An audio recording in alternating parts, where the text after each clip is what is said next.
satu ini program apa saja diluncurkan hari ini, Bu? Ya, hari ini kami launching yang selama ini kita coba benahi adalah yang pertama sistem antrian rumah sakit. Jadi nanti pasien atau pengunjung rumah sakit itu bisa datang ke rumah sakit itu dia tidak perlu antri terlalu banyak. Ini memang menjadi kendala kita selama ini dan keluhan banyak pasien ya. Ketika datang antriannya tunggunya lama, di loket antrian mendaftarnya lama. Tapi sekarang kita mencoba menggunakan aplikasi dengan yang punya HP Android itu sudah bisa. Jadi di setiap sudut rumah sakit ini akan kita tempel barcode untuk pendaftaran online yang kita singkat dengan check in elektronik registrasi online rumah sakit. Jadi dia datang dengan sensor barcode, kemudian dia pastikan di aplikasinya dia download, kemudian dia bisa mendaftar di situ. Bahkan itu pendaftaran untuk misalnya besok atau 2 hari lagi dia mau mendaftar, dia mau dilayani di sini, dia bisa mendaftar dari rumah. Kalau sudah terinstall aplikasi itu, dia mendaftar, tinggal dia pastikan ketika dia datang, dia check in di Anjungan. Dia check in, maka akan keluar antriannya dan akan keluar surat eligibilitas untuk dia bisa dilayani. Dan dia langsung tunggu di depan klinik. Dia tidak perlu lagi antri di loket yang cukup lama. Tapi kami tetap menyiapkan loket yang pasien secara manual yang tidak punya aplikasi, tidak punya Android, datang mereka tetap bisa dilayani dengan manual. Kemudian hari ini juga kita launching sistem pengaduan online Silapos, sistem layanan pengaduan online rumah sakit. Kami membuka masih sederhana karena kami tahu segmen kami masih menengah ke bawah, sehingga siapapun bisa akses menyampaikan. Di dalam Silapos itu mereka bisa pengaduan terkait pelayanan yang kami berikan, terkait fasilitas yang ada di rumah sakit. Mereka bisa menyampaikan kepada kami, SOP kami siapkan dalam 2x24 jam, kami akan menjawab. Oleh karena itu kita butuh mereka masukkan nomor handphonenya supaya kami tahu kepada siapa kami harus menjawab. Jadi tidak perlu harus di media sosial. Tetapi kami juga punya media sosial, ada Facebook, ada IG rumah sakit yang silakan menyampaikan. Kami sangat berharap bahwa pengaduan yang sampaikan juga apa yang mereka inginkan untuk kami perbaiki. Karena rumah sakit ini adalah masyarakat Kabupaten Sika, maka masyarakat boleh inginkan kami maunya seperti apa di rumah sakit untuk perbaikan.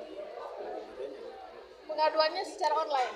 Jadi teman-teman bisa lihat ya. Untuk di barcode itu bisa dicoba di sensor itu memang sangat sederhana. Dalam perjalanan kita akan mengembangkannya lebih baik lagi sesuai dengan apa masukan-masukan masyarakat. Bu Dokter, ini terhadap masyarakat yang tidak memiliki handphone Android, apakah secara manual tetap Tetap. Layanan pengaduan, kami punya unit layanan pengaduan, juga orang bisa datang untuk menyampaikan keluhannya, silakan. Kemudian yang punya Android silakan. Pengaduannya bisa melalui online. Jadi kita siapkan semuanya. Kami terbuka untuk apa saja bahwa kita mau berbenah, kita mau menjadi lebih baik. Oleh karena itu kami siap terbuka untuk diberi masukan, diberi kritik supaya kita menjadi lebih baik. Ibu Dokter, terkait pelayanan, kira-kira apa saja yang dibenahi? Pelayanan ya sekarang ini jadi pelayanan kami punya standar pelayanan minimal kami ada. Jadi mungkin kalau masyarakat yang punya ekspektasi lebih tinggi, ya artinya kita punya pelayanan minimalnya kita punya. Bahwa dalam perjalanan apakah bisa lebih baik? Bisa lebih baik, tetapi kami punya standar yang minimalnya, kita paling tidak kita penuhi standar pelayanan minimal. Kemudian terkait layanan-layanan kami punya banyak layanan baru. Jadi sekarang kami punya dokter spesialis itu ada 29. Ada layanan-layanan baru misalnya jantung. Jadi masyarakat Kabupaten Sika ini tidak perlu jauh-jauh kalau mau sakit jantung harus ke Kupang untuk bisa periksa fungsi jantungnya dengan eko. Kita sudah punya eko, bisa treadmill eko. Kita punya 2 dokter jantung di sini yang setiap hari kita pelayanan jantung. Kemudian untuk pelayanan stroke juga kita punya CT scan yang baru yang lebih baik lagi. Di tahun ini kita oleh Kementerian Kesehatan menunjuk kita ada 5 layanan unggulan yang harus kita penuhi. Ada kanker, kita sedang siapkan ruangannya sehingga nanti untuk pelayanan kemoterapi kita bisa layani di sini. Masyarakat tidak perlu jauh-jauh ke Kupang. Untuk kanker, kemudian jantung yang kita sudah punya, kemudian stroke yang kita sudah punya, urologi, hemodialisa yang kita sudah punya, kita akan kembangkan lagi, tambah lagi karena antriannya yang cukup banyak. Kita akan berusaha tambah lagi tempat tidurnya. Kemudian dan KIA, kesehatan ibu dan anak. Itu yang diberi oleh Kementerian Kesehatan dalam tahun ini itu menjadi layanan unggulan rumah sakit. Sampai dengan tahun 2026 kita akan terus ditambah beberapa peralatan-peralatan untuk memenuhi layanan unggulan oleh Kementerian Kesehatan. Ini upaya kami untuk sejalan dengan transformasi digital yang makin tinggi ini. Sekarang kami rekam medik pun kita sudah elektronik. Jadi kami sudah tidak menggunakan lagi kertas-kertas kecuali misalnya sistemnya sedang bermasalah, kita manual dengan kertas. Tapi di luar dari itu kami semua komputer. Jadi teman-teman bis komputer, dokternya bisa pakai handphone, bisa pakai iPad untuk mencatat semua pemeriksaannya.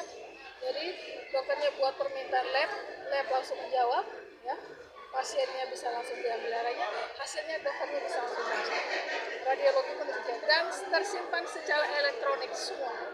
Karena kita sudah link dengan satu sehat di kementerian, suatu saat pasien sendiri akan bisa rekam mediknya, dia bisa simpan di handphonenya masing-masing. Ke depannya. Itu programnya Kementerian Kesehatan. Seperti ini, dalam kaitan dengan digitalisasi layanan kesehatan.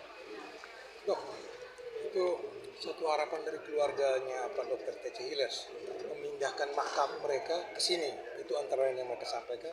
Atau mungkin ada cara lain dokter bagaimana mengenang beliau ini berada di sini dalam bentuk patung kah, arca kah, apa gitu? Ya, jadi kalau soal memindahkan tentu saja itu kewenangan kepada bupati. Ya. Tetapi suatu penghargaan yang luar biasa kepada beliau adalah ketika rumah sakit pemerintah daerah ini diberi nama dengan Rumah Sakit Dr. T.C. Hilers. Kalau di mana-mana, bisa Rumah Sakit Gatot Subroto pun tidak ada makamnya Gatot Subroto di Rumah Sakit Gatot Subroto. Tetapi penghargaan terhadap beliau itu dengan memberikan nama milik pemerintah itu diberikan nama oleh pemerintah. Soal pindah atau tidak itu kewenangan pada bupati. Jadi saya juga pasti tidak bisa menjawab di sini. Ada rencana misalnya dok dibangun patung arca Dr. T.C. Hilers di sini misalnya? Kita belum tahu di dalam master plan kami ke depannya itu memang masih ada satu bangunan lagi, satu tahap lagi bangunan, tetapi apakah itu ada atau tidak itu kembali kepada bupati. Tapi kalau saya kira kalau ada kuburan itu karena ini layanan kesehatan. Tidak lazim memang kuburan ada di situ. Ada kuburan ada di rumah sakit. Oke. Terkait program CEREC ini kemudian berkaitan dengan pembayarannya ini dari pasien itu apakah melalui transfer atau bayarnya online? Itu setelah pelayanan bisa langsung terbaca semua, nanti pasien bisa baca pelayanan dia rupiahnya berapa di sini. Dia ke loket itu sudah dengan Sudah semuanya. itu kita sedang kembangkan ini sampai dengan pasien akan tahu dia kebutuhannya berapa. Jadi dia tidak perlu lagi kita kwitansi, itu ke loket bisa bayar. Juga nanti ke depannya kita siapkan lagi pembayaran secara digital di bank, ya. Bisa pakai edisi atau apa nanti. Terhadap pasien yang memiliki kartu SIKA sehat itu seperti apa? Semuanya bisa didaftarkan. Jadi CEREC ini dia akan link dengan BPJS. BPJS punya pendaftaran online juga ada. Tapi di yang pendaftaran di rumah sakit punya sendiri namanya CEREC ini, dia semua asuransi dia cover. Yang punya BPJS dia cover, yang pakai kartu SKSD dia pakai, pasien umum ada di situ. SIKA sehat. SIKA sehat bisa.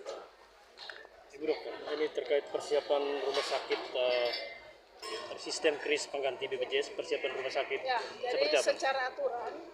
secara aturan nasional itu sampai dengan Juni 2025 semua rumah sakit itu akan menerapkan kris. Sekarang ini masih bertahap, jadi masih terjadi di 2024 ini masih, kalau tidak saya salah 8 rumah sakit besar vertikal. Jadi kita memang sedang harus siapkan itu. Sampai dengan akhir Juni 2025 semua rumah sakit secara standar harus menerapkan kris.